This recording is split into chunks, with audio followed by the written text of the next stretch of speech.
విశ్వాసం లేకుండా తిన్నింటి వాసాలు లెక్క పెడతావా నిన్ను? విశ్వాసం అది చెప్పే నిన్ను ఈ పరిస్థితిలో ఉంచాడు రా సోమలింగమూర్తి. సోమయ్య గురించి నీకంటే నాకే ఎక్కువ తెలుసు. మీ బాబు కోరుకొండ కోటి గురించి నువ్వు విన్నావా?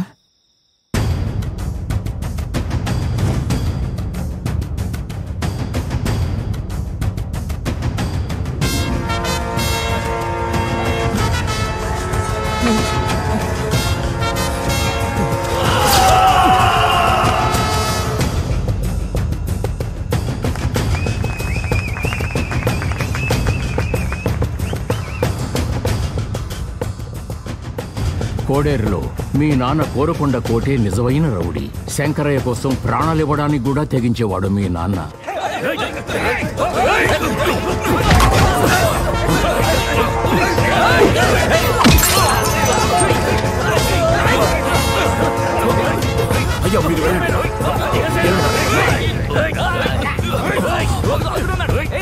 మీరు వెళ్ళండి. వెళ్ళు.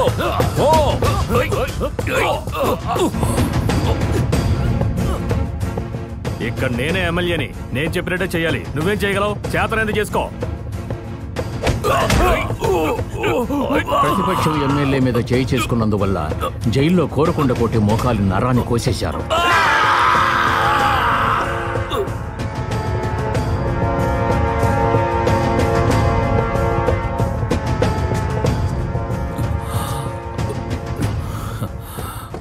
నమస్తే కోటన్నా. కులాసాగా ఉన్నావా?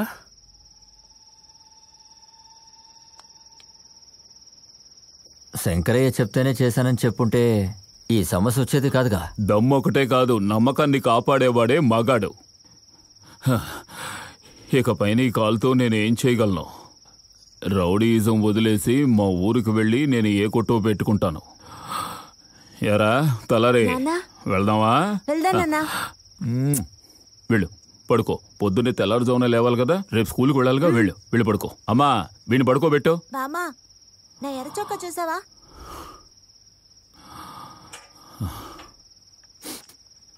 నీకో దారి దొరికింది, నువ్వు బతికిపోతావు. నిన్నే నమ్ముకుని ఉన్నావు, ఏం చేయాలో తెలియడం లేదు. అన్నా ఓ సాయం చేస్తావా? వీడికి టైలరింగ్ పని తెలుసట.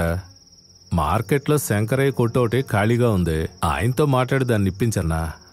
మేము వెళ్ళి అడిగితే పగడి అడ్వాన్స్ అంటే ఆకాశం మీద కూర్చుంటారు.